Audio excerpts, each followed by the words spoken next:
You'll never make it. You're too old. Too inexperienced. Too ordinary.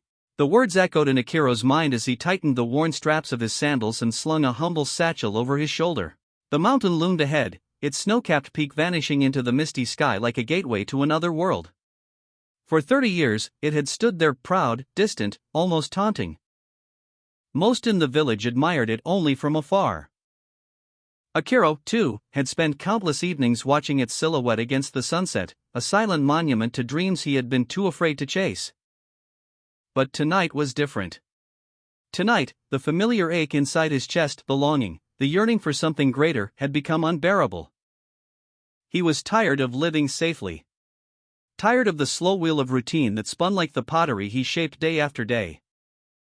"I will climb it," he whispered to the dying light. His voice was small, almost swallowed by the wind. But for the first time in his life, it felt real. When he shared his plan the next morning, the village laughed.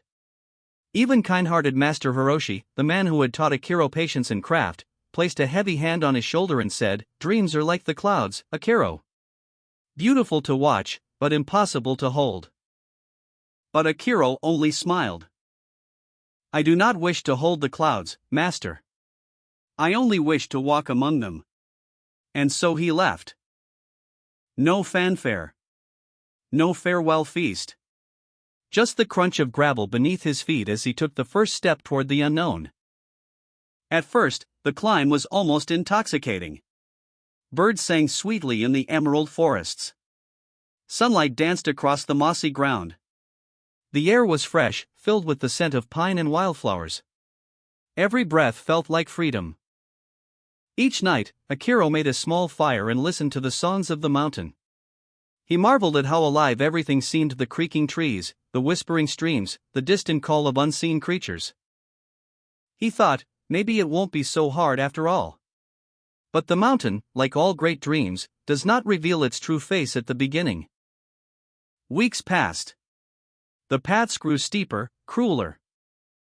Gentle slopes gave way to jagged rocks and crumbling cliffs. Thunderstorms would roll in without warning, lashing the ground with icy rain.